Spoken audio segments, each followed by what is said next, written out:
a perspectiva de um tratamento da impotência sexual, da disfunção erétil, do ponto de vista orgânico. Porque existiam pacientes que chegavam quase ao extremo do suicídio, às vezes. Por gente jovem que tinha um tratamento que era psicológico. Eu tive a oportunidade de presenciar isso na Espanha, um rapaz de 28 anos que nós fomos obrigados a colocar uma prótese de pênis. E naquela época foi quando nós começamos com prótese rígida, era rígida inclusive, uma prótese chamada Small Carry-On. Essa Small Carry-On é uma prótese de silicone rígida, quer dizer, não dobrava. Com o tempo, só a partir no final de 80 para 90, que as próteses começaram a ser maleáveis e aí surgiram as próteses infláveis. Mas naquela ocasião, os métodos de investigação diagnóstica eram escassos. Se conhecia pouco ainda da fisiologia da ereção, né, da tumescência peniana e da detumescência peniana. Então, o que acontecia? Os psicólogos e psiquiatras ficavam meio doidos, porque eles não viam resultado. Eles tentavam abordar todas as fases, desde a infância, adolescência, até chegar no problema, tentando buscar a causa psicogênica, mas não encontrava e não dava solução. E isso ficava um hiato muito grande no tratamento da impotência. Foi aí que surgiu, então, o Small Carry-On, em inglês, e junto com o americano, fizeram essa prótese rígida e se colocou a prótese. A prótese permitia o quê? Permitia manter o pênis em ereção. Permitia fazer com que esse pênis pudesse ter o paciente tivesse ter uma relação sexual. Mas a sexualidade não é só ter um pênis em ereção. Claro. Certo? Existem fatores que o indivíduo tem que entender da sexualidade. Que a própria formação deles, os conflitos da infância, se esse indivíduo foi molestado, se esse homem foi molestado na infância, Antes ele tem de você problemas... continuar falando, nós temos alguém que quer falar com você. Alô? Alô? Não estamos passando para cá. Alô? Bom, então, veja bem, foi nessa época que começou a se estudar, através das próteses que surgiram na década de 80, investigação diagnóstica. Nesse momento, 1983, 84, um francês chamado Virag, ele descobriu a ação de uma droga vasoativa no corpo cavernoso, chamado papaverina. Então, a partir deste momento, então, da papaverina, que era uma droga que se introduzia no pênis... Injetável. Injetável. Com qual finalidade? A finalidade era de tratamento e passou a ser quase que diagnóstica. Ou seja, naqueles indivíduos onde você tinha um borderline, é muito difícil saber se era psicogênica a disfunção erétil ou se era orgânica, esta droga, chamada papaverina, que é injetada no corpo cavernoso, passou a ser, então, o álibi do tratamento ou da investigação diagnóstica. Ou seja, se eu fizesse essa droga a nível do corpo cavernoso e esse pênis entrasse em ereção, eu diria, olha, do ponto de vista orgânico, esse indivíduo está normal, o que ele precisa é um acompanhamento psicológico. Foi nessa ocasião que começaram a surgir alguns centros, a nível dos Estados Unidos, na Europa, na América, aqui no Brasil também, de estudo multidisciplinar da disfunção erétil. Então, daí que hoje eu acredito que é quase impossível você ter uma única atribuição. Esse indivíduo ele tem uma disfunção erétil psicogênica, pura, não pode ser. E não pode ser, olha, esse indivíduo tem uma diabetes que justifica a impotência. Não, eu não consigo hoje, olha que eu não sou psicólogo, não entendo de psicologia, mas a gente acaba estudando um pouco, a gente tem uma tendência um pouco como cirurgião, imediatista, mas hoje eu não consigo desvincular a disfunção erétil isolada. Ela tem o comportamento orgânico, ela é fisiológico e ela tem também o seu comportamento psicológico, que aí vem desde a formação do indivíduo em si e do ponto de vista da sexualidade dele, como também a associação de patologias que pode levar à tal famosa disfunção erétil. Então hoje eu não consigo dissociar tratamento ou investigação de disfunção erétil sem ter do meu lado uma sexóloga. O meu diretor de TV está me passando que tem alguém aí que quer falar com a doutora Luciane. Parece-me que é isso. Alô? Alô? Boa tarde. Boa tarde. Com quem que eu falo? É Ana Fátima. Você quer falar com a doutora Luciane? Eu quero fazer uma pergunta para ela. Pois não. Doutora Luciane, dentro disso tudo que acabou de ser falado, por exemplo, o meu companheiro, ele tem problemas para ter uma ereção. Ele tem usado Viagra.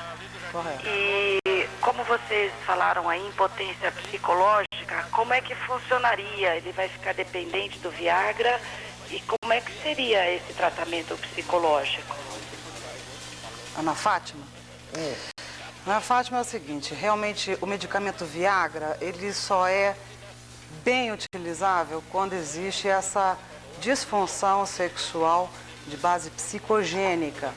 Como é que se dá esse tratamento? Normalmente nós fazemos o acompanhamento do casal no nosso consultório, porque se for diagnosticado que não tem nada orgânico, tem psíquico, então esse casal, normalmente eu convido o casal para vir ao meu consultório e vamos avaliar, porque usar o Viagra, ele é um suporte, ele é um recurso inicial para devolver as ereções necessárias a ele e a você também, que é a parceira, ou seja, resgatar a tranquilidade de se ter uma boa relação sexual, ok? Com o uso do Viagra. Mas nós precisamos entender o porquê que esse medicamento atua no psiquismo. Então, normalmente, quando nós chamamos o casal, nós fazemos um trabalho de estar entendendo e devolvendo a autoconfiança para vocês dois. Devagar, nós vamos fazendo a retirada do medicamento. Então, inicialmente, as relações se dão com o uso do medicamento, intercalamos esse uso, botamos o casal para namorar, Mafalda, porque não é entrar o casal mais o Viagra. É o casal, o Viagra e a reconquista do namoro, do amor e da autoconfiança. É assim que a gente trabalha, Ana Fátima. Doutor Celso, ela falou em Viagra. O Viagra, há 5 anos, ele veio trazer, então, a solução para quem tinha problema de ereção. O Viagra, Mafalda, ele surgiu em 1998, foi lançado a nível mundial em 98, e ele veio revolucionar a investigação da disfunção erétil. Na ocasião, nós fazíamos isso na década de 90, nós tínhamos protocolos, era 5, 6 páginas de protocolo de investigação para tentar enquadrar essa disfunção erétil. E nós fazíamos o quê? Inclusive, como eu citei a você, começou com a papaverina, depois veio uma outra droga vasoativa introduzida no corpo cavernoso chamado prostaglandina, e aí a associação de prostaglandina, fentolamina, papaverina, todas essas drogas injetavam no pênis mediante agulha para fazer um diagnóstico. Quer queira, quer não, isso era um método bastante invasivo. E no fundo, eu queria ter o seguinte, mais um diagnóstico, se era uma função orgânica ou não, naqueles casos que ficava muito em dúvida, e essa droga me dava isso. Quer dizer, mas era um método de investigação, quer queira, quer não, um pouco agressivo, apesar de ser uma agulha de insulina, introduzir uma injeção no pênis. Mesmo assim, né? Bastante agressivo. Traumático. O que acontece com o citrato sildenafil, o Viagra, ele veio a revolucionar a investigação diagnóstica desses pacientes que se encontravam nesse limite. É psicogênico, é orgânico, ele é uma diabetes, mas está controlado, é uma diabetes que não precisa de... Ou seja, uma série de fatores que o indivíduo... Essa era a grande dificuldade. Quer dizer, para quem que eu vou mandar? Só psicólogos? Vai tomar só o comprimido? Ou faço a injeção? O Viagra veio a revolucionar, inclusive, o sistema de investigação, diagnóstico com todas as clínicas urológicas do Brasil e do mundo. Sim. Ou seja, foi uma contribuição muito grande que a partir daí começou a se entender mais claramente, que hoje ainda tem muitas coisas que necessitam ser descobertas, mas o Viagra veio a dar um estudo mais profundo de como se atua os neurotransmissores a nível da musculatura lisa do corpo cavernoso. Quer dizer que, na verdade, a Pfizer, quando colocou o Viagra, uma contribuição... ela já estava, como se diz, concretizado a necessidade do Viagra para o paciente que não tinha ereção. E não era só isso, Mafalda. Esse estudo que a Pfizer fez com o Viagra revolucionou a fisiopatologia, o entendimento. A fisiopatologia sempre existiu. As fosfodiesterase, o óxido nítrico. Então, se eu falar, escuta, mas como é que funciona um pênis para entrar em ereção? Eu diria para você o seguinte, parece ser um paradoxo, não é? Um pênis entra em mais ereção e fica mais rígido quando mais relaxado. Ah, é? É. Então, se o pênis está mais relaxado, se eu consigo fazer com que o pênis relaxe, eu consigo uma melhor ereção da musculatura lisa.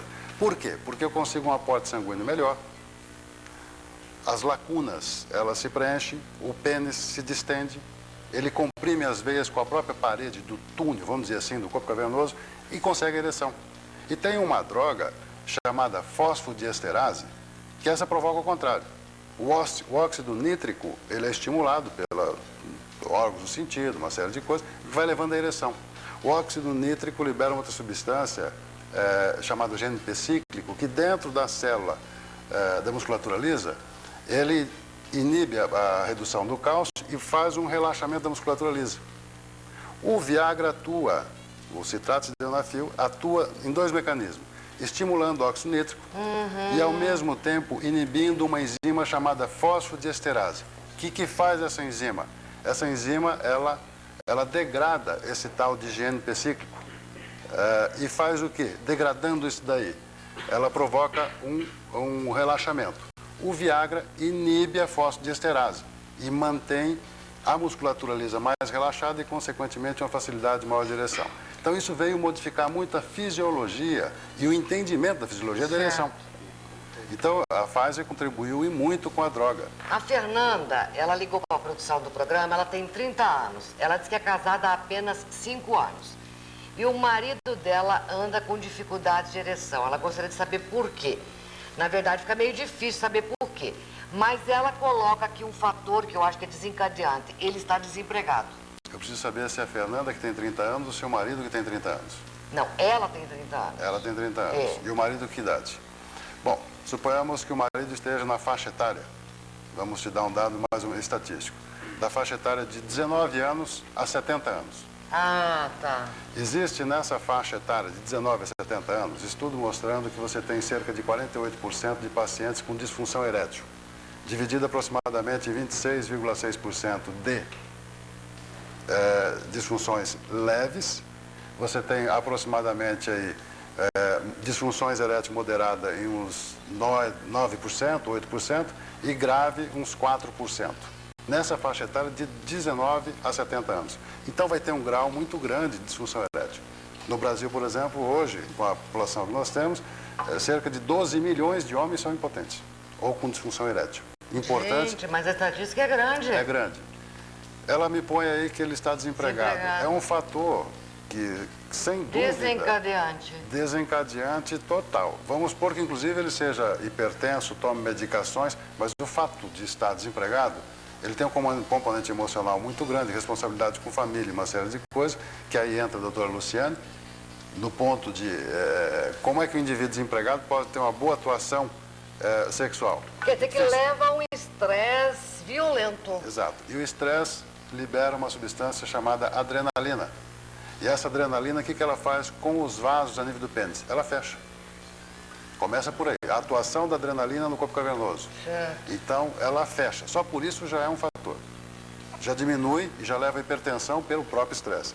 Além do que o próprio componente emocional, que ele acaba não ficando apto à relação sexual. O que você colocaria, doutora Luciane, para este marido da Fernanda? Olha, Mafalda, a primeira coisa é a seguinte, nós temos que investigar.